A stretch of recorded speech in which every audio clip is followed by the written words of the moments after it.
जो आपका साथ रहा है, जिस प्रकार से आपने पूरी इस लड़ाई को अब तक बड़ी अच्छी तरीके से लड़ा भी है और हर प्रकार से जहां जहां कोई जरूरत बदलाव की थी उसके अंदर जो आपका सहयोग रहा है, अखबार और टीवी के माध्यम से मैं धन्यवाद करता हूं। लगभग 10 दिनों का और लॉकडाउन हमारे सामने है और आगामी 10 दिनों के अंदर चैलेंजेस बहुत बड़े हैं। हरियाणा ने बेहद अच्छी तरीके से कोरोना की इस महामारी से लड़ाई लड़ी है। हम देखें तो 7 हमारे जिले हैं जो आज कोरोना नेगेटिव हुए हैं और उसके साथ कोई भी ऐसा हमारे पास आज पेशेंट नहीं है जो क्रिटिकल है। मगर चैलेंजेस सामने और भी बहुत है। इकोनॉमी एक चैलेंज है,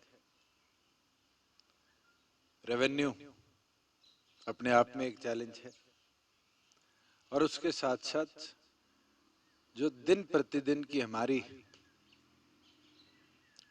वर्किंग है उसको वापस कैसे लाया जाए, वो एक चैलेंज है। एमएचए की गाइडलाइंस 15 तारीख को आई थी और उसके बाद ये निर्णय लिया गया था कि फेस्ड मैनर में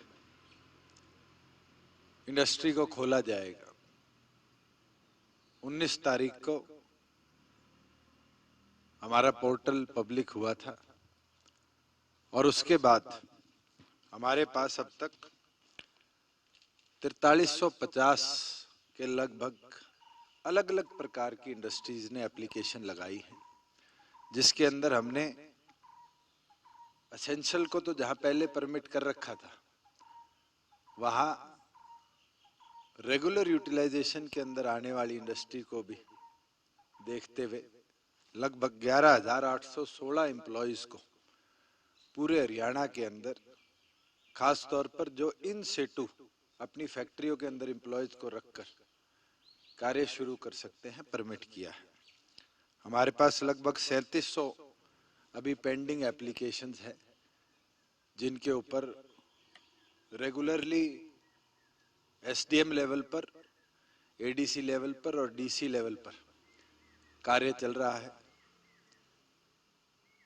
जो एसेंशियल के साथ साथ अगर चेन सप्लाई की इंडस्ट्री है, चाहे वो स्टील इंडस्ट्री हो, मैन्युफैक्चरिंग इंडस्ट्री हो, उनको भी हमने प्रेरित किया है कि वो कार्य करें। जहां कंस्ट्रक्शन साइट्स की बात थी, लगभग 31,000 से ऊपर लेबर हमारे पास अलग अलग कंस्ट्रक्शन साइट्स में थी, जिसमें गुड़गांव और फरीदाबाद के अंदर जहां कंटेमिनेटेड जोन नहीं है उनको हमने परमिट किया है कि वो सोशल डिस्टेंसिंग मेंटेन कर मास्क हर एम्प्लॉय पहने, उसको फॉलो करते हुए शुरू करें। वहीं ईंट के भट्टे जहां हमारे पास 2.25 लाख के आसपास लेबर स्टैंडर्ड थी, जो एनजीटी के नॉर्म्स में नहीं आते, उनको हमने परमिट किया है कि वो अपना कार्य शुरू करे, जिससे आगे कंस्ट्रक्शन को भी ईज मिले और उस एरिया के अंदर construction back to normal life आए। एक चीज और हरियाणा सरकार ने शुरू करी थी, बहुत सी ऐसी हमारे पास रिक्वेस्ट आई थी कि हमारी रजिस्ट्रेशन पेंडिंग पड़ी है, जिनके लोगों के 22 से पहले के अपॉइंटमेंट थे। फेस्ड मैनर में 25 रजिस्ट्री पर दिन के हिसाब से जिलों के अंदर तहसील, सब तहसील्स में हमने परमिट किया। 2 दिनों के अंदर लगभग 60 रजिस्ट्रियां पूरे हरियाणा के अंदर हुई है, जिससे हरियाणा सरकार को भी लगभग 57 लाख का रेवेन्यू जनरेट हुआ है। बात हमारे कॉल सेंटर की है। एवरेजली हमारे पास 5,000 से ज्यादा हर रोज कॉल आ रही है। 97% जो कॉल्स कॉल सेंटर पर आ रही हैं, उनको हमारे 8 HCS एचपीएस लेवल के अधिकारी मॉनिटर भी कर रहे हैं। और एक अच्छी चीज जो देखने में आई कि जिस तरह की फूड की डिमांड पहले आती थी, लगभग 1,500 से 2,000 कॉल्स हमारे पास डेली फूड के लिए आती थी, वो कल और परसों में 950 की एवरेज में आई है। तो इसका मतलब लोगों को उनके दिन प्रतिदिन की चीजों को हम पहुंचाने में कामयाब रहे। हेल्थ के संबंधित जो कॉल्स, पैनिक कॉल्स जिनको हम कहते थे कि मेरे खांसी होगी, डॉक्टर चाहिए, उनके अंदर भी हमें 50% का डिक्लाइन मिला है। इसका मतलब लोग अब जागरूक हुए। एक चैलेंज हमारे सामने बिल्कुल रहा प्रोक्योरमेंट का, और 2 दिन हो गए उसको बारी बारी विषय बनाया जा रहा है। मैं एक डाटा आपके साथ साझा जरूर करूंगा कि हमने सरसों की खरीद 15 तारीख से शुरू करी।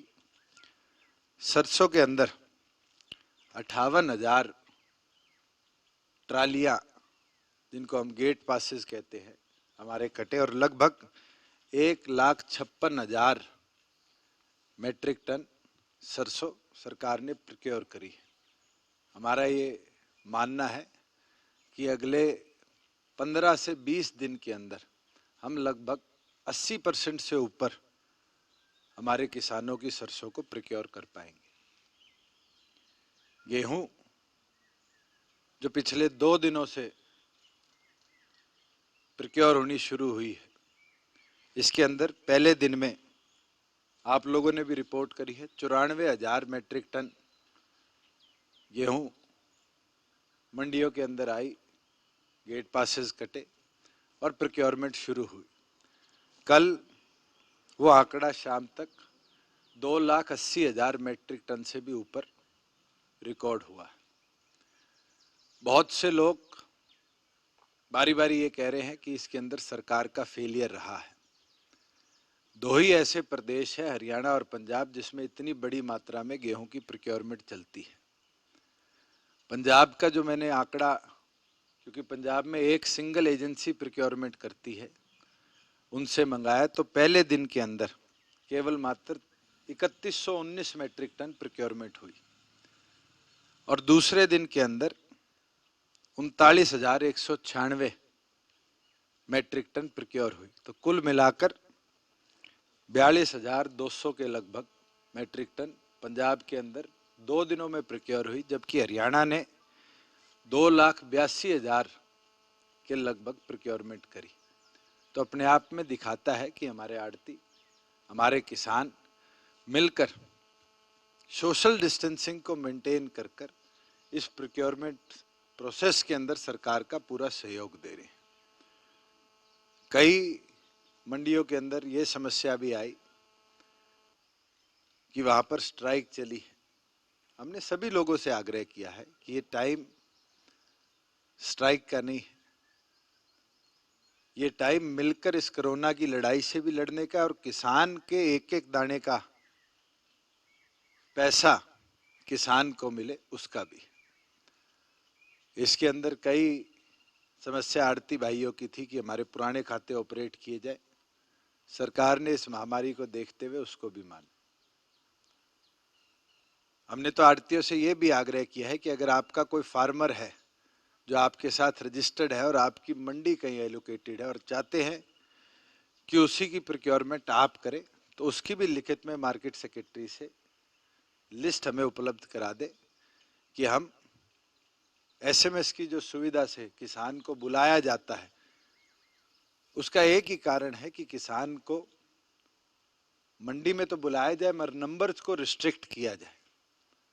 आज हम ये रिस्क नहीं ले सकते कि एक मंडी में एक टाइम पे 5,000 किसान आ जाए, जिससे जो हालात दिल्ली में फैले हैं, आपने स्वयं देखा कि किस प्रकार से एक स्थान पे एकत्रित हुए हुए लोग कितने बड़े नंबर्स के अंदर कोरोना पॉजिटिव पाए गए।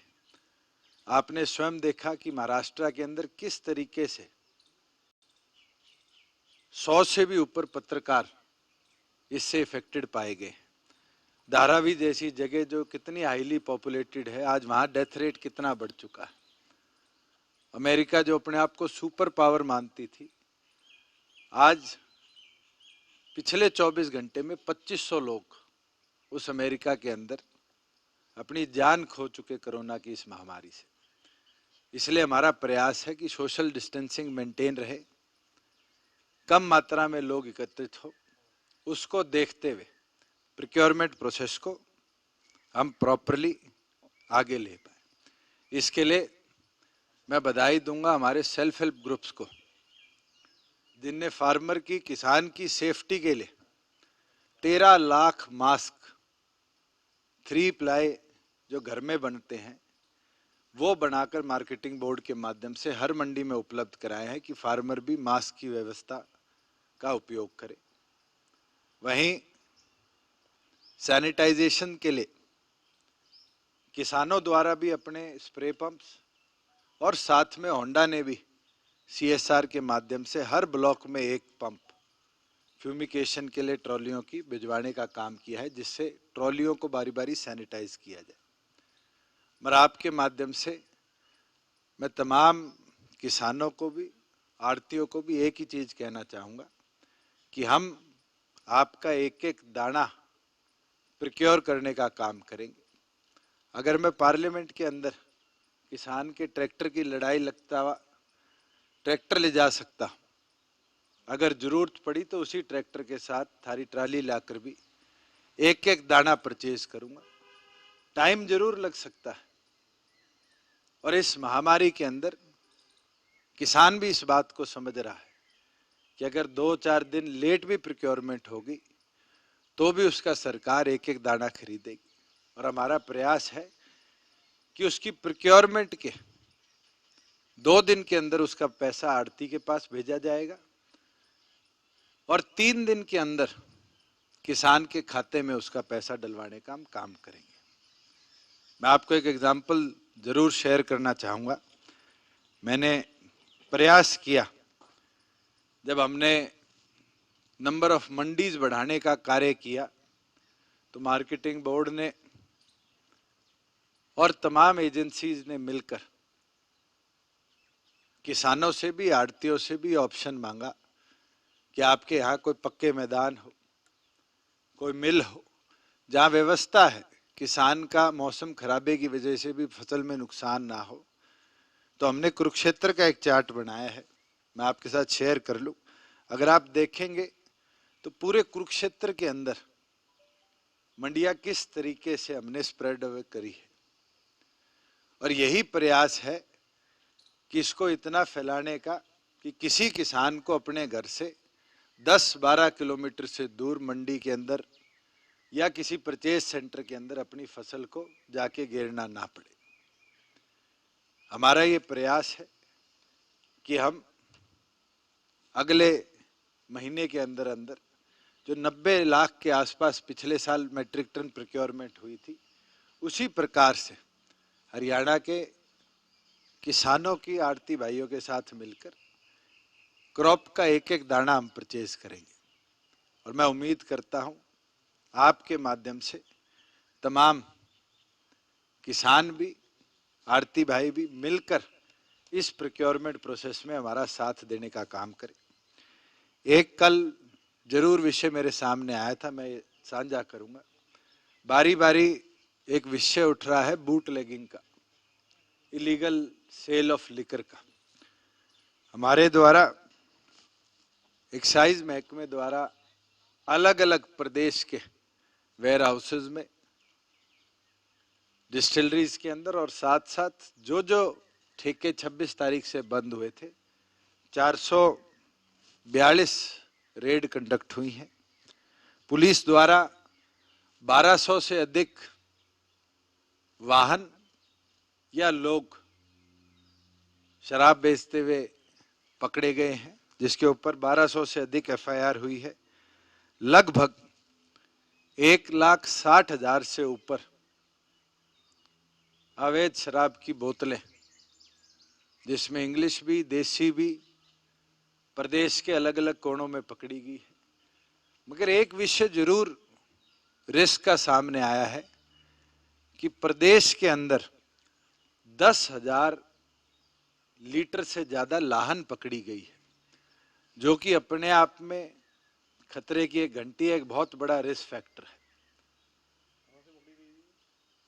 अलग अलग जिलों के अंदर, खासतौर पर जो बॉर्डर संबंधित जिले, वहां लाहन का बढ़ना बहुत अधिक मात्रा में पाया जा रहा है।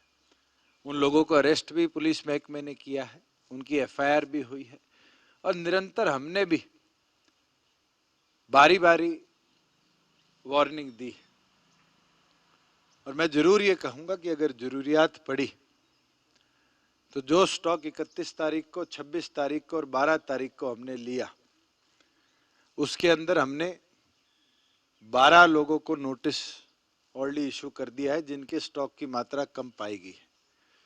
और अगर अब भी जरूरत पड़ती है तो उनको नोटिस के साथ साथ परमानेंटली हमें बैन करना पड़ेगा, अगर इस तरह का प्रयास किसी भी लाइसेंसी द्वारा पिछले दिनों में किया गया है। मैं तो आपके माध्यम से भी, आज हमने अखबार के इश्तिहार के माध्यम से भी वार्निंग दी है कि इस प्रकार की गतिविधि पूरी तरीके से बंद करी जाए, क्योंकि ये हेल्थ हैजर्ड भी अपने आप में क्रिएट प्रदेश में ही नहीं, देश में हो रहा है। और मैं उम्मीद करूंगा एक एक हरियाणा का नागरिक गंभीरता के साथ इन विषयों पे सरकार का साथ दे, लॉकडाउन को मजबूती से लॉकडाउन का पालन करे, और प्रदेश के अंदर इस महामारी से, जैसे हमने 8 जिलों को आज नेगेटिव किया है, बचे 14 जिलों को भी नेगेटिव करने में सरकार का सहयोग करे। पंजाब ने अनुमति मांगी है ये लिकर वेंट्स खोलने की, क्योंकि जिस तरह आपने कहा लाहन पकड़ी गई है और ब्लैक मार्केटिंग भी आपके सामने आई होगी, तो क्या कुछ समय के लिए प्रदेश सरकार भी सोच रही है कि ये लिकर वेंट्स को खोल दिया जाए, ताकि नकली शराब या और तरह से लोग जो हैं पीकर जो हैं हेल्थ रिस्क ना हो? देखिए, केंद्र सरकार की जो 15 तारीख को गाइडलाइन आई, उसमें स्पष्ट तौर पे क्लैरिफाई है कि कोई भी लिकर वेंट 3 तारीख तक नहीं खोले जाएंगे। इसके अंदर हरियाणा प्रदेश में वेंट्स को खोलने की बात पर मैं पूरी तौर पर विराम लगाता हूं। बिल्कुल, अगर केंद्र सरकार अपने डिसीजन को रिवाइज करती है और हमें लगता है कि और प्रदेशों के अंदर इसको शुरू किया जा रहा है, तो प्रदेश सरकार फिर उसके बाद ही अपना फैसला ले। जी, 2 इशू बड़े हैं, एक आपने वैसे टच दोनों कर लिए हैं, लेकिन जब शराब हमारी बंद है, अवैध कहां से आ रही है? बूट लेगिंग बिहार में जहां शराब बंद है वहां भी चलती है, गुजरात जहां शराब बंद है वहां भी चलती है, मगर सबसे बड़ी जो रिस्क की बात है कि जो हमने 96 से 99 तक माफिया प्रदेश के अंदर देखा था, वो दोबारा ना पैदा हो जाए। सरकार इसके ऊपर गंभीर है, इसलिए हमने सख्ती बरती हुई है। मैं तो धन्यवाद करूंगा पुलिस प्रशासन का, जिनने लॉकडाउन की व्यवस्था में भी सहयोग दिया और इस तरह के काला बाजारी करने वाले लोगों को भी पकड़ने का काम किया। और ये तो वो लोग हैं जो सिलेंडर बेचने का परमिट बनवाकर भी शराब बेचने का काम कर रहे हैं, और ऐसे लोगों को केवल मात्र हम पकड़ सकते हैं, मगर उपलब्धता कहां से हो रही है? हमारे पास जिन जिन वेंड्स के L1 L12 के स्टॉक्स थे, निरंतर उनको चेक किया जा रहा है, और कहीं भी कमी पाई जाती है तो उनके खिलाफ सख्त एक्शन भी हम ले रहे हैं। मगर किसी ने होल्डिंग और स्टॉकिंग करी हुई थी और उन लोगों द्वारा इस तरह के काम करे जा रहे हैं, तो इसको पकड़ना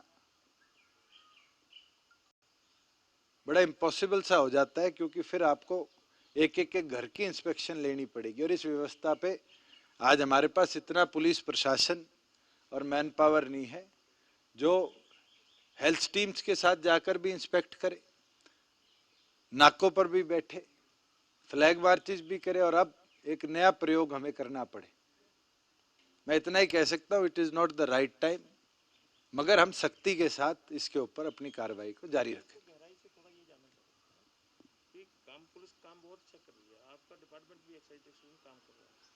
हम थोड़ा सा बैकग्राउंड में नहीं जा रहे, जो शराब पकड़ी गई है तो पता है ना कौन से मार्का की है, कौन सी कंपनी की है, वो उनसे क्यों नहीं पता कर रहे हैं हम उनसे कि वो कहाँ से लेके आए हैं?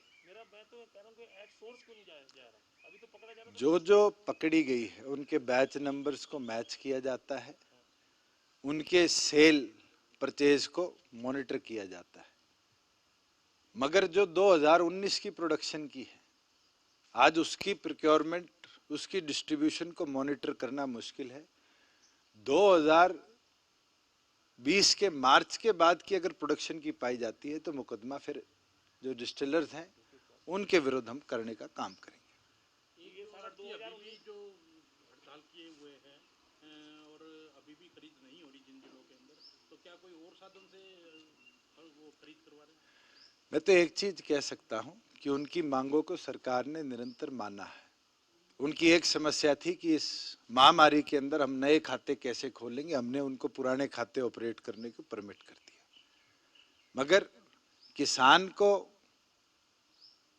उसके खाते में पैसा देना और प्रॉपर टाइम बाउंड मैनर के अंदर वो पैसा पहुंचे, ये हमारा प्रयास है। इसको सरकार हर प्रयास से मॉनिटर भी कर रही है और 5 दिन के अंदर किसान को उसकी पूरी दामी देने का हम काम करेंगे। हमने केंद्र सरकार से आग्रह किया था कि जो फार्मर अपनी क्रॉप को डिले लेकर आता है, एफसीआई को उसका बेनिफिट भी होता है, क्योंकि उसके ट्रांसपोर्टेशन, उसके होल्डिंग चार्जेस के अंदर कहीं ना कहीं केंद्र सरकार को फायदा मिलता है। पंजाब ने भी हमारा प्रपोजल भेजा था, केंद्र सरकार द्वारा अभी तक उस पर कोई भी निर्णय नहीं लिया गया।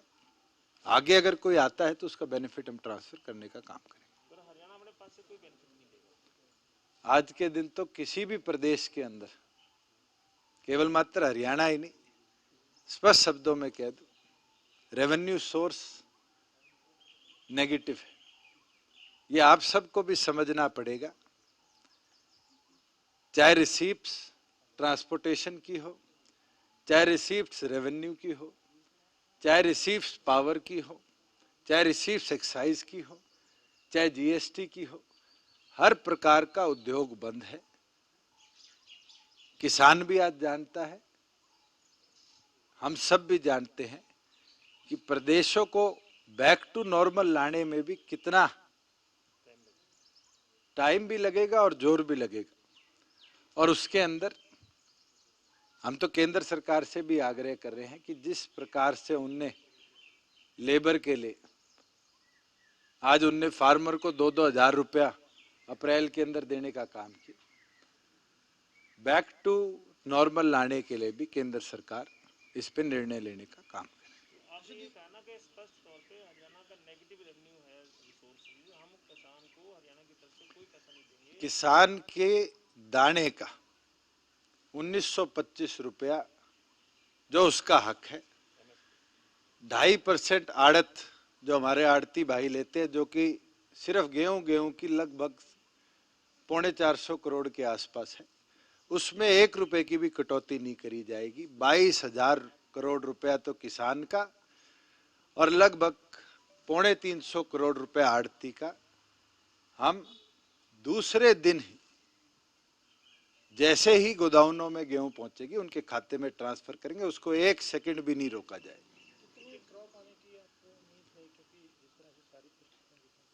जिस तरीके से किसान हमारा सहयोग कर रहे हैं, मैं ये मानता हूं कि हरियाणा प्रदेश के अंदर इस साल का जो हमारा एग्रीकल्चर डिपार्टमेंट का डाटा कलेक्टेड है वो 70 लाख मेट्रिक टन से ऊपर का है।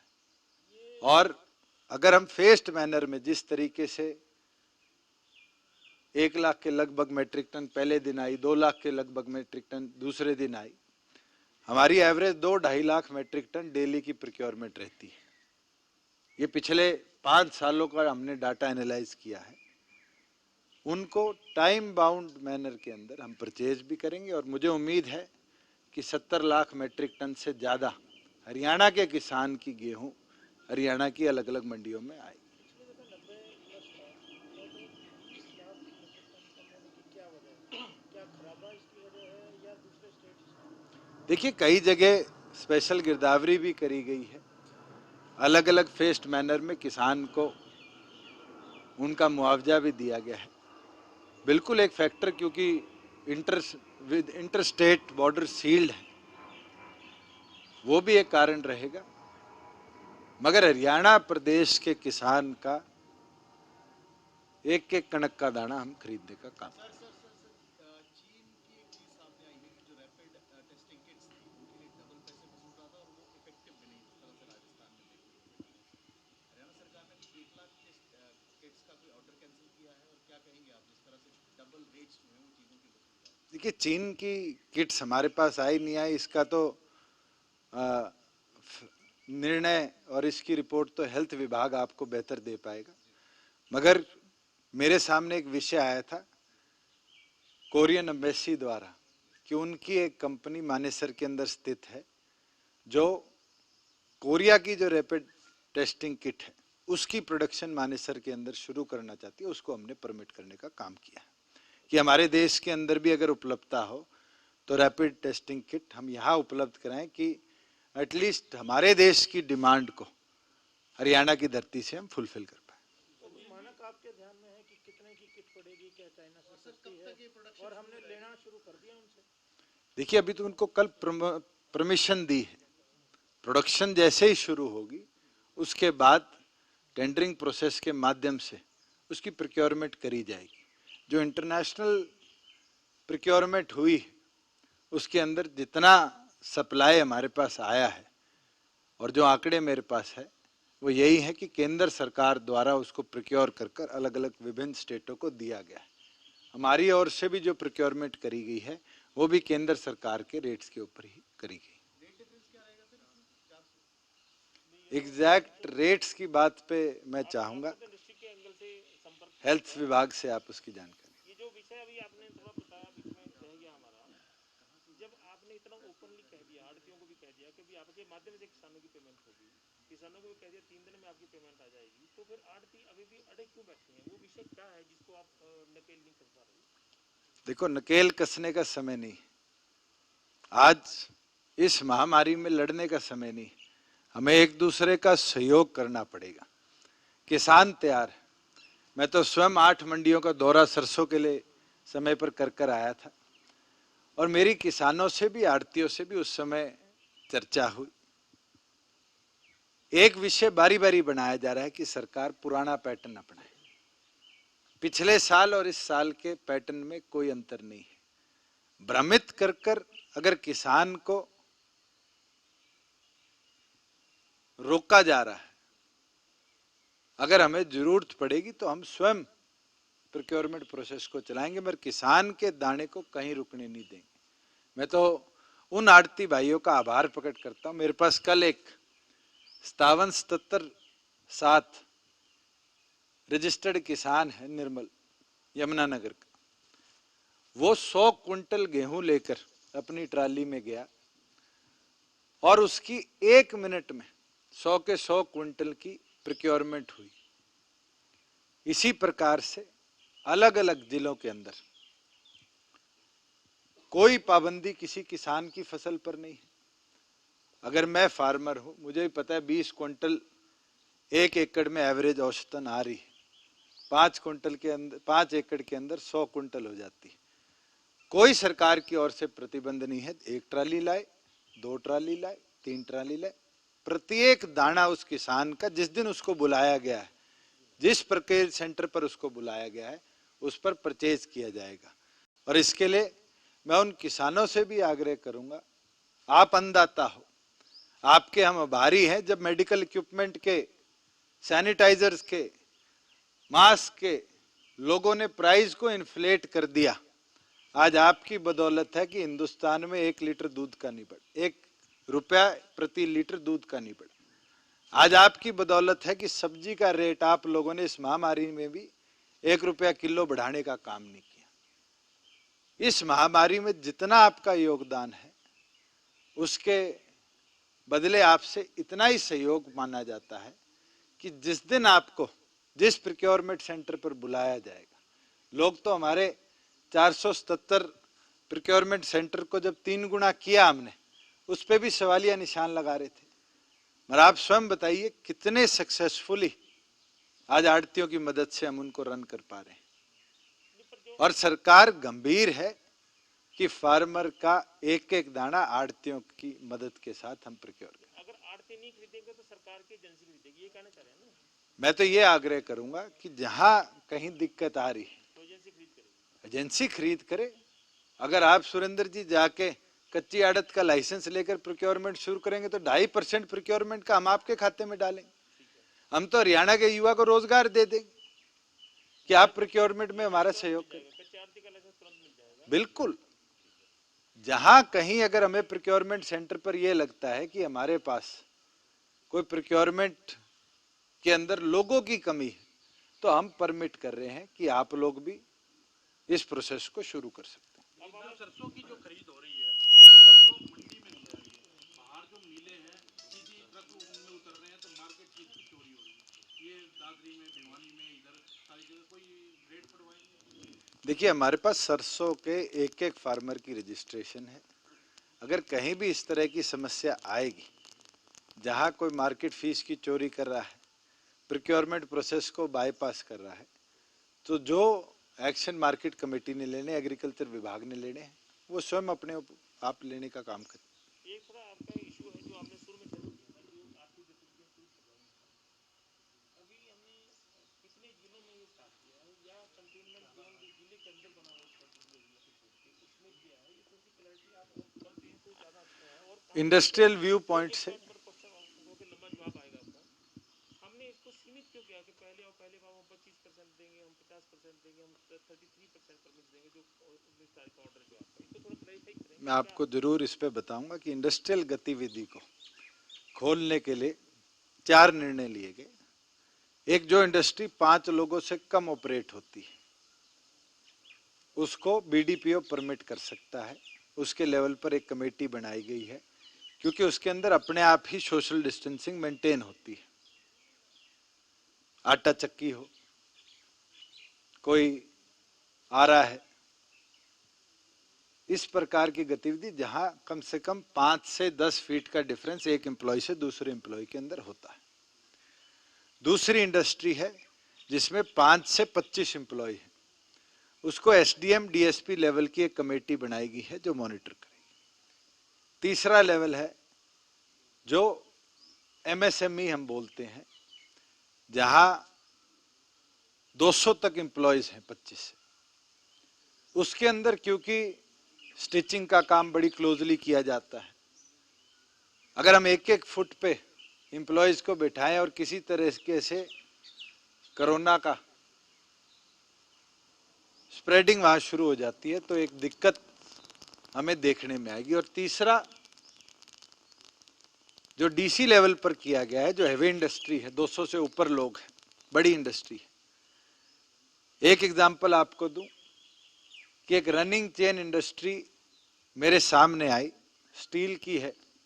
इस्पात मंत्री के भी निरंतर केंद्र से हमारे पास फोन आए कि हमें उनके ऑपरेशंस भी शुरू करने, जिसके अंदर एक एम्प्लॉय से दूसरा एम्प्लॉय 20 फुट की दूरी पर रहता है, मगर नंबर ऑफ एम्प्लॉयज वहां उस चेन को चलाने के लिए 200 से अधिक चाहिए। उसके अंदर भी एकदम गतिविधि को इतना हम बढ़ा दें कि हम 200 लोगों से ज्यादा को किसी एक पेशेंट की वजह से इफेक्ट कर दें, वो रिस्क ना लेते हुए हमने कहा है कि इन सेटू जो अपने प्रेमिसेस में एम्प्लॉयज के खाने का, रुकने का प्रतिबंध कर सकते हैं, उनको हम परमिट करेंगे एट % ऑफ 50%, जो केंद्र सरकार ने एमएचए की गाइडलाइंस में दी है। मगर जहां इन सेटू नहीं है, वहां लिमिटेड रेडियस में जो डीसी डिसाइड करेगा 5 किलोमीटर 7 किलोमीटर, एम्प्लॉयज के आने जाने की गतिविधि को प्रॉपर बसों के तहत मॉनिटर किया जाएगा, सैनिटाइजेशन करी जाएगी, इक्विपमेंट और फैक्ट्री की दिन में 2 बार सैनिटाइजेशन करी जाएगी। उसको हम 33% पर परमिट कर रहे हैं कि एक एम्प्लॉय से दूसरे एम्प्लॉय के बीच में गैप फॉर एग्जाम्पल हमारा आईटी सेक्टर है, जहां एक सीट पर अगर एम्प्लॉय हो, जब 33% कैपेसिटी पे चलेगा तो 2 सीटों का उनके बीच में गैप रहेगा और फिर एक एम्प्लॉय आएगा।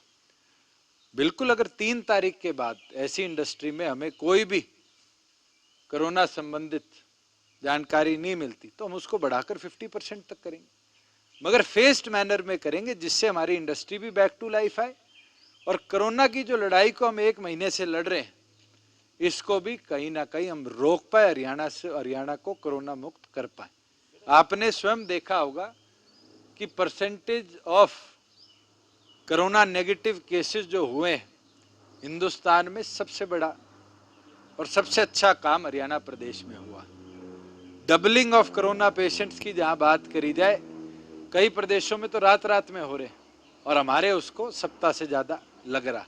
इसका मतलब हमारे एडमिनिस्ट्रेटिव लेवल पर कार्य, खास तौर पर डिप्टी कमिश्नर, एसपी और जो डॉक्टर्स हैं और लोगों की जो जागरूकता है उसकी वजह से बड़ा अच्छी तरीके से मॉनिटर किया। सुशांत जी, एक जो फैक्ट्रियों के अंदर एक दिक्कत आ रही है कि जब फैक्ट्रियां तो खोल दी हैं लेकिन मजदूर आने के लिए तैयार नहीं है। वो कह रहे हैं कि सरकार ने कह रखा है घर बैठे तनख्वाह मिलेगी, अब वो ज्वाइन करने के लिए तैयार ही नहीं है, मजदूर फैक्ट्रियों में आने के लिए तैयार नहीं है, उद्योगपतियों को ये दिक्कत आ रही है। तो अंकित, आप कहना चाह रहे हो कि हम 33% को लाने की बात कर रहे हैं, बचे हुए जो 67% है उनकी तनख्वाह बंद करवा दें। हमारा प्रयास है कि हम अपनी इंडस्ट्री को बैक टू नॉर्मल लाएं, मगर कोरोना के लॉकडाउन की हम धज्जियां नहीं उड़ा सकते।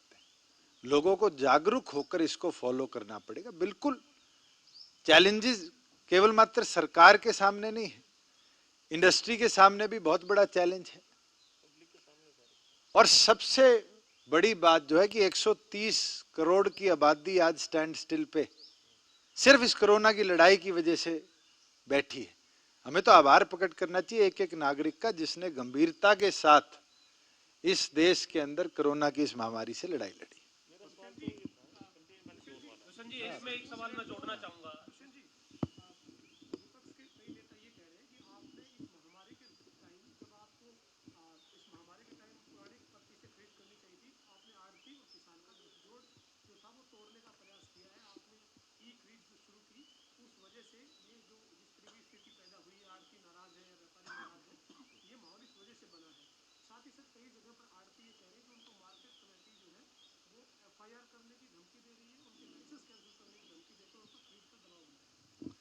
मैं एक चीज बोल दूं, जहां प्रोक्योरमेंट की बात है, पिछले साल से इस साल के अंदर केवल मात्र एक फर्क है कि प्रोक्योरमेंट का जैसे ही एक बैग मंडी के अंदर जाएगा, मंडी से गोदाउन में जाएगा, उससे 2 दिन के अंदर पैसा आड़ती के खाते में ट्रांसफर होगा और 3 दिन के अंदर उसके बाद किसान के खाते में जाएगा।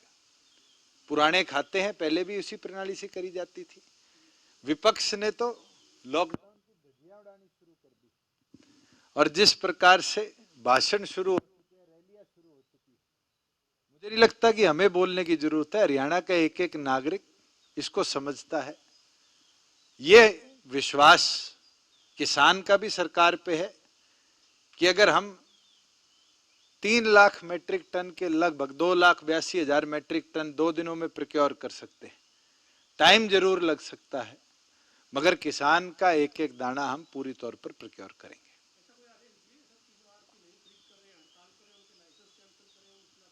अगर ऐसा कोई आदेश आता तो मुझे लगता है मेरे से पहले आप लोग अपने टीवी और अखबारों में छाप देते।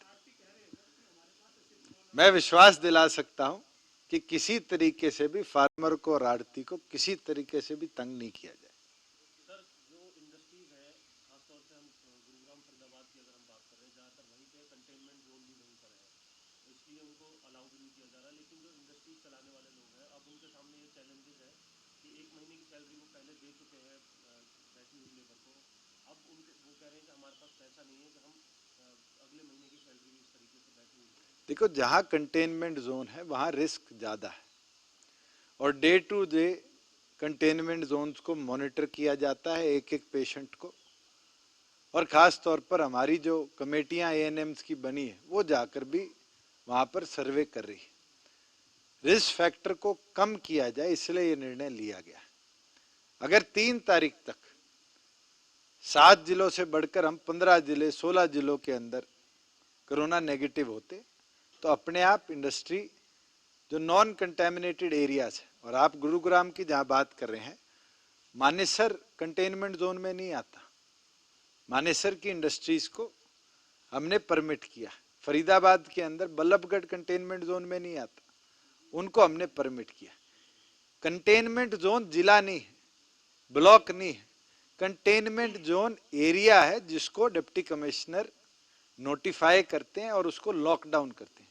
अगर कंटेनमेंट जोन में कोई फैक्ट्री है तो मुझे नहीं लगता इंडस्ट्रियलिस्ट भी, कोई करोड़पति इतना बड़ा रिस्क अपनी जान का भी लेगा कि वो कंटेनमेंट जोन के अंदर जाकर अपने व्यापार को शुरू करेगा।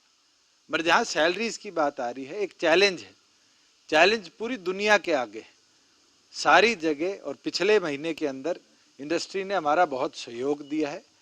हम तो केंद्र सरकार के ऊपर इंतजार कर रहे हैं कि वो निर्णय ले कि किस तरीके से पूरी इंडस्ट्री को, केवल मात्र हरियाणा के 2 जिलों की या 4 जिलों की नहीं, देश भर की इंडस्ट्री को बैक टू नॉर्मल स्पीडली हम लेकर आए, जिससे हमारे एक्सपोर्ट्स भी अलाइव हो, हमारे दिन प्रतिदिन की जरूरियात की चीजें भी प्रदेश के अंदर उपलब्ध हो।